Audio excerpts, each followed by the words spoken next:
Welcome to the mutual fund show. आज हम एक बहुत ही इंपॉर्टेंट टॉपिक पे बात करेंगे और चर्चा करेंगे, क्योंकि जब भी मार्केट्स वोलेटाइल होते हैं तो हमारी रातों की नींद हम खो जाते हैं, क्योंकि जब मार्केट गिरना शुरू होते हैं, करेक्ट होना शुरू होते हैं, तो हम समझते हैं this is the end of the world और अब बाज़ार से निकल जाना चाहिए, जैसे तैसे अपने कैपिटल को प्रिजर्व करना चाहिए। लेकिन यही एक मौका होता है जहां आप कैपिटल को प्रिजर्व करना तो ठीक बात है, लेकिन आप इन्वेस्टमेंट शुरू कर सकते हैं when there are sharp corrections in the market, जब मार्केट्स बहुत वॉलेटाइल होते हैं और करेक्शंस देखने को मिलती है। क्योंकि अगर आप लॉन्ग टर्म में देखें तो पैसा बनता है जब मार्केट स्टेबलाइज हो जाते हैं, ऊपर उठना शुरू हो जाते हैं। बुरा टाइम हमेशा नहीं रहता, टाइम अच्छा भी होता है, बुरा भी होता है, but it comes in cycles. So in cycles को हमको समझना पड़ेगा। जब भी कोई शार्प करेक्शंस होती है, क्या उसके बाद बाजार नीचे ही नीचे जाते हैं? ऐसा नहीं होता है। इन सब को हम समझने की कोशिश करते हैं कि वोलेटाइल मार्केट्स में आपको मार्केट्स को कैसे अप्रोच करना चाहिए, वोलेटाइल टाइम्स में आपको मार्केट्स को कैसे अप्रोच करना चाहिए। इस पर बातचीत करने के लिए हमारे साथ बहुत ही खास मेहमान जुड़ चुके हैं, mister Rajan Wadhwan. He is from Doorbeen fintech. Rajan ji, आपका बहुत बहुत स्वागत है कार्यक्रम में। It is a pleasure to host you on this platform. Thank you. Rajan ji, हम जिस टॉपिक पे बात कर रहे हैं बहुत इंटरेस्टिंग टॉपिक है। हिस्टोरिकली हमने यह हमेशा देखा है, जब क्राइसिस होती है तो उसके बाद जो पुल बैक मार्केट्स में आता है वो टाइम ज़रूर लेता है, लेकिन जो पुल बैक होता है वो बड़ा स्ट्रॉन्ग होता है। लेकिन हम एज अ रिटेल इन्वेस्टर इसको समझ नहीं पाते। तो आप इस समय जब मार्केट्स वॉलेटाइल है, जियोपॉलिटिकल क्राइसिस है, सिचुएशंस बहुत ही फ्रेजाइल है, हिस्टोरिकली डेटा को देखते हुए आप इस समय जो पार्टिसिपेंट्स हैं उन्हें क्या सलाह देंगे?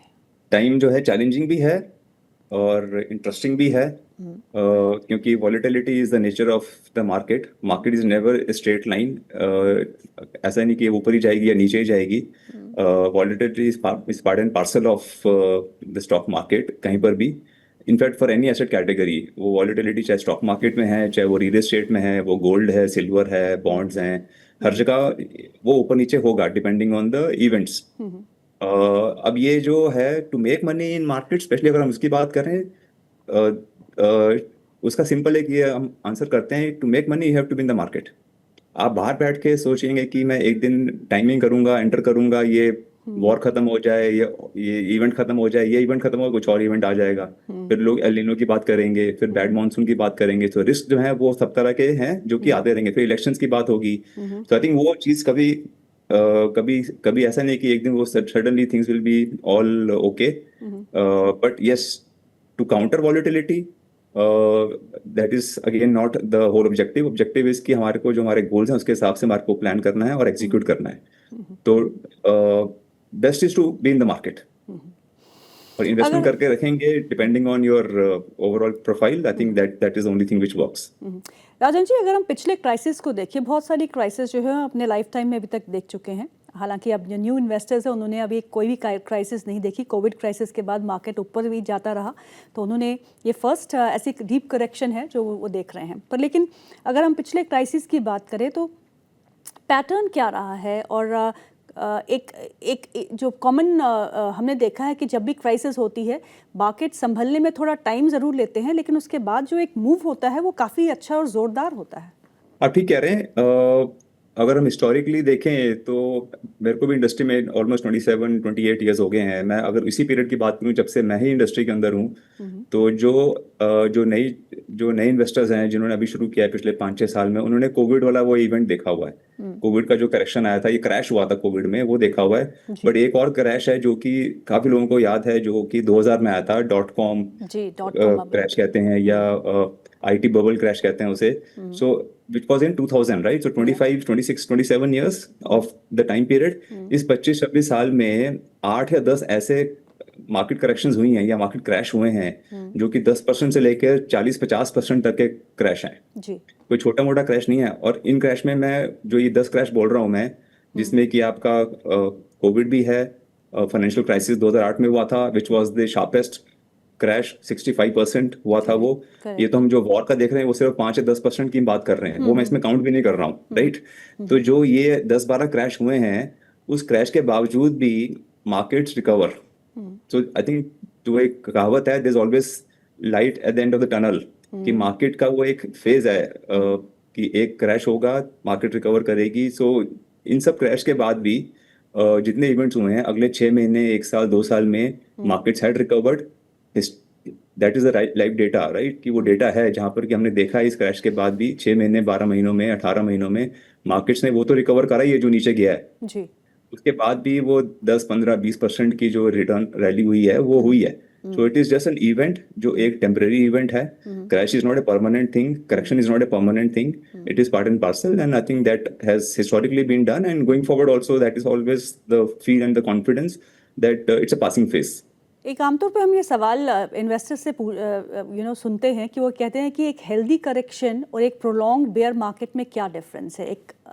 कब हम कहते हैं कि मार्केट्स में जो करेक्शन है वो हेल्दी है, होना चाहिए बिकॉज आपको अपॉर्चुनिटी मिलती है नीचे के लेवल्स पे एंटर करने के लिए। कब हम ये कहते हैं कि बेयर मार्केट है सेट इन, अभी तो थोड़ा बहुत मंदी जो है लंबी चलेगी।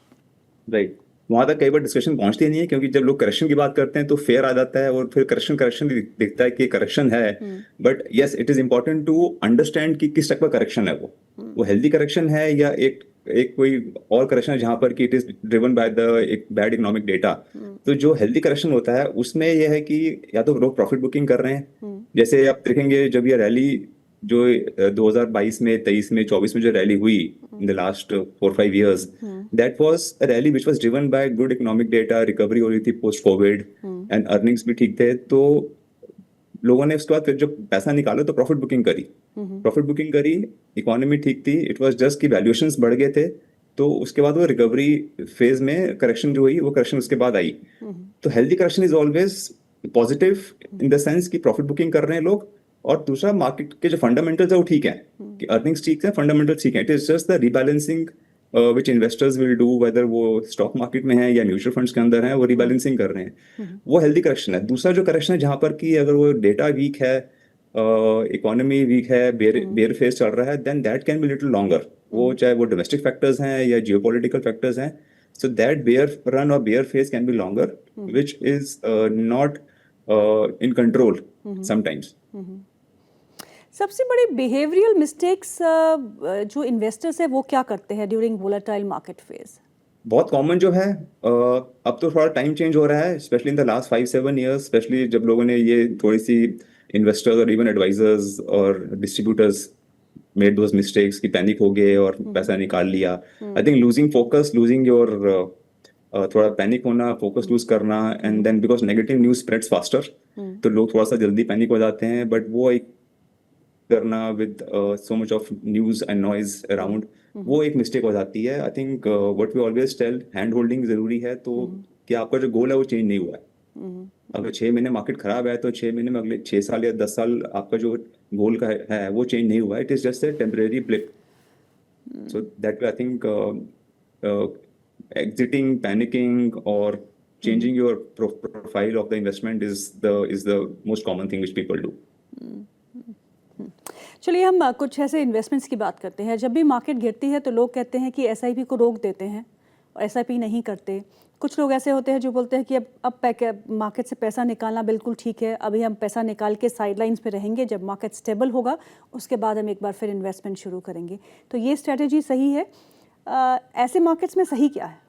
ये स्ट्रेटेजी तो बिल्कुल भी ठीक नहीं है, अनलेस आपके गोल्स चेंज हो गए हैं, अनलेस आपका ऑब्जेक्टिव चेंज हो गया है। आपके गोल्स वही हैं। अगर आप पैसा जोड़ रहे हैं बच्चों की पढ़ाई के लिए अगले 10 साल के लिए, तो वो तो चेंज नहीं हुआ, राइट? सिर्फ बीच में एक ऐसा इवेंट आ गया जहां पर कि मार्केट में इम्पैक्ट आ गया है। तो पैनिक हो जाना, जैसे मैंने पहले कहा, वो थोड़ा सा है जिसको कंट्रोल करना पड़ता है। एंड जो होता है कि हम बोलते हैं कि टर्बुलेंस है पानी के अंदर, टर्बुलेंस दिखेगा आपको, आप शिप में बैठे हैं, आप नीचे देखेंगे तो आपको दिखेगा कि पानी बहुत ऊपर नीचे हो रहा है, बट शोर पे इट इज स्टिल काम। तो लॉन्ग टर्म में वो चीज ठीक है। It is just the temporary, momentarily जो आपका जो टर्बुलेंस दिख रहा है आपको, वो आपको थोड़ा सा पैनिक कर देता है। बट लॉन्ग टर्म में stay put, stay invested, which is very very important, or I think that has worked in the past, will always work. Rajan ji, जो वेल्थ डिस्ट्रक्शन होती है वो करेक्शन से तो नहीं होती, वो होती है हमारी पेशेंस लूज करने से। और हम पेशेंस जो है, व्हेन वी गिव अप, तो वेल्थ डिस्ट्रक्शन वहीं पे हो जाती है। अगर हम पेशेंस से आप गुड क्वालिटी स्टॉक्स को लंबे अवधि तक होल्ड भी करेंगे तो will not lose money, and if you plan accordingly I am sure कि अब जो अवेयरनेस फैल रही है तो रिटेल इन्वेस्टर भी समझ रहा है इस बात को। तभी हमने देखा कि SIPs में पैसा आना बंद नहीं हुआ है, कम ज़रूर हुआ है लेकिन बंद नहीं हुआ है। People are still sticking to their regular SIP investments into mutual funds.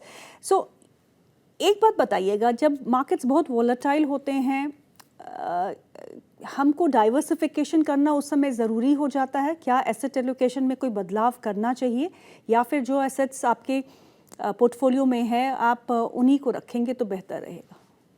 I think that's a very good question. इसमें स्पेशली ड्यूरिंग सच टाइम जहाँ पर कि बहुत टेस्टिंग टाइम है, पिछले 2 साल, ऑलमोस्ट 2 साल हो जाएंगे अगर हम सितंबर 24 से बात करें आज, तो 2 साल हो जाएंगे करेक्शन को, और मार्केट अभी भी 8 से 10% डाउन है in absolute terms, Indian markets, broad market.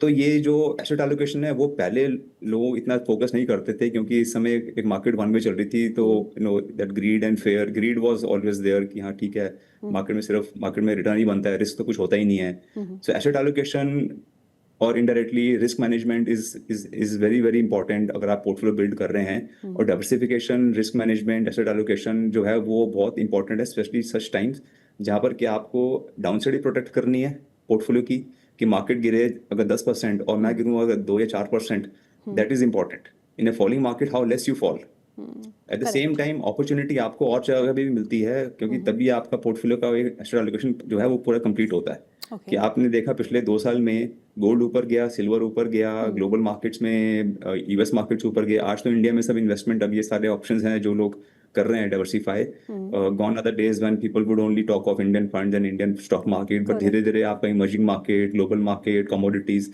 तो ये जो आपके अपॉर्चुनिटी है वो सब जगह अवेलेबल है। तो रियल डाइवर्सिफिकेशन जो है वो आप इन सब चीजों में अगर आपका एक्सपोजर रखेंगे as per your portfolio strategy और आपका जो प्रोफाइल है वो, आई think that has worked and that will always work. So that is what is the most stable way of looking at in the long term. Are there any historical indicators जो आपको बताते हैं कि इस समय ये जो है अपॉर्चुनिटी है to get into the markets or it's a threat, we should stay away? So I think ये one of the earlier questions जहाँ पर कि हम बात कर रहे थे कि मार्केट में जब करेक्शन आती है, तो करेक्शन जब आती है वो हेल्दी करेक्शन है तो अपॉर्चुनिटी है। अगर मार्केट के वैल्यूएशंस फंडामेंटल्स ठीक हैं और वैल्यूएशंस जो हम बात करते हैं अर्निंग्स की अगर वो ठीक हैं और वैल्यूएशन थोड़ी सी चीप हो गए हैं compare to the historic last 5-10 साल के, then it's a good entry point also. Staggered way में इट इज नॉट कि आप सारा एक साथ अगले हफ्ते डाल देंगे। So it is one way of looking at things that if fundamentals are in place, जो इकोनॉमी के हैं और ओवरऑल आपका मार्केट में करेक्शन का भी फेज एक लंबा चला गया है, टाइम करेक्शन भी हो गया है, प्राइस करेक्शन भी आपका चल रहा है, then that is one indicator in a way that yes you should start accumulating, क्योंकि आप वो कभी भी आप exactly टाइम नहीं कर पाएंगे कि हाँ मैं एक दिन ये सब हो जाएगा उस दिन मैं शुरू करूंगा, वो नहीं होगा। so I think that is how it will work। बाकी जो इवेंट रिस्क हैं, सिस्टमिक रिस्क कहते हैं, वो जो रिस्क हैं वो कंट्रोल में नहीं है, और once that happens, so जैसे अभी ये कोविड वाला था, Covid was a phase which was a very very unpredictable phase, जो रिस्क कभी किसी ने देखा नहीं पहले कभी। और हमने देखे वॉर चल रहा है, यूक्रेन का चल रहा है, 4 साल हो गए, part and parcel of everyday life.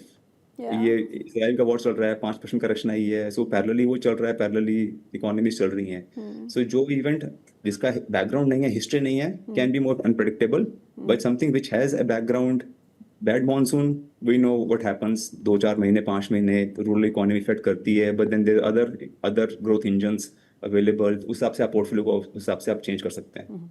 In the current situation जहाँ जियोपॉलिटिकल टेंशन भी है, डोमेस्टिक फ्रंट पे एल नीनो के इम्पैक्ट, अर्निंग्स में थोड़ा बहुत मॉडेस्ट ग्रोथ, इस सिनेरियो में एक म्यूचुअल फंड पोर्टफोलियो किसी को डिज़ाइन करना हो तो what kind of funds should one really be invested in और खरीद सकते हैं?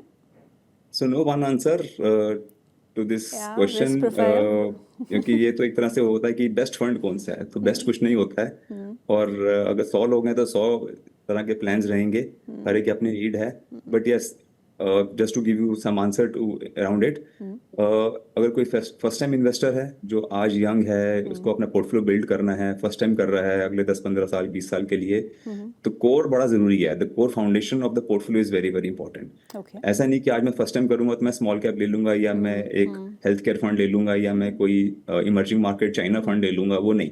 You have to build the foundation. जैसे बिल्डिंग बनाते हैं, पहले फाउंडेशन बनता है, ground floor, first floor, second floor, वैसे ही पोर्टफोलियो का कंस्ट्रक्शन भी जो पिरामिड है वो बहुत जरूरी है कि आप पहले बेसिक से शुरू करेंगे कि आपने large cap, multi cap, flexi cap लिया। कोर फंड बनाने के बाद देन यू कैन एक्सपेरिमेंट और try based on your profile other categories. So asset allocation, ये सब चीजें फिर धीरे धीरे साथ में आ जाती हैं इसके अंदर। सो आपकी एडवाइस इस समय क्या होगी एक न्यू इन्वेस्टर को who is entering the market afresh? So somebody who's entering fresh, I'm assuming कि long term है, risk appetite है, somebody who wants to start with a small amount, बहुत basic चीज़ है जो कि आज की डेट में I think is bread and butter, which is SIP start करें।